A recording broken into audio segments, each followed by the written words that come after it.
د غور په ولایت کې د یوې بېوسې خور سپکاوی د افغاني کلتور او اسلامي ارزښتونو ښکاره سرغړونه ده.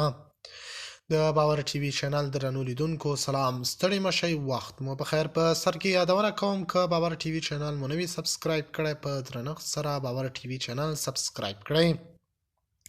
غور ولایت کې د یوې بېوزلې افغانې میرمنې سره شوی چلند د خلکو ترمنځ پراخ غبرګونونه راپارولي دي. دا میرمن چې د خپلې کورنۍ د نفقې یوازینۍ سرپرسته بلل کېږي، د اقتصادي مجبوریت له امله په یو هوټل کې په کار بوخته وه، خو د ملاتړ او همکارۍ پر ځای د نظام د ځینو کسانو لخوا ونیول شوه او په داسې حالت کې ترې ویډیو واخیستل شوه چې نوموړی په ډیره عاجزه او دردناکو الفاظو وایي: زه د خپلې کورنۍ سرپرسته یم، ما څه جرم کړی دی.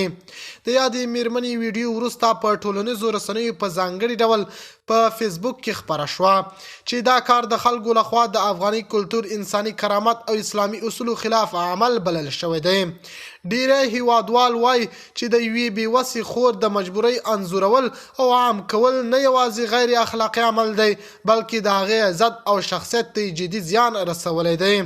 ټولنیز فعالان ټینګار کوي چې دا ډول کړنې د ولس او حکومت ترمنځ بې باوري زیاتوي او د خلکو د عزت د خوندیتوب پر وړاندې پوښتنې راپورته کوي.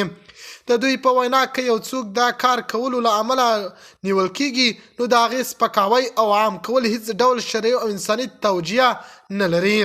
د هیواد ګڼ شمېر اوسیدونکي له اوسني نظام څخه غوښتنه کوي چې هغه کسان چې د دې خور ویډیو یې اخیستي او خپره کړې ده ژر تر ژره وپېژندل شي او د قانون له مخې پر کلکه سزا عمل شي.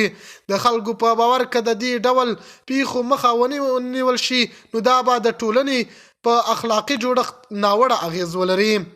خلک وایي موږ ټول مسؤل یو چې د خپلو بېکسې او مجبورۍ خویندو ملاتړ وکړو، د هغوی عزت وساتو او د ژوند د سختیو پر مهال ورسره ودرېږو، نه دا چې د هغوی بېوسي ننداره جوړه کړو او درد یې نور هم زیات کړو.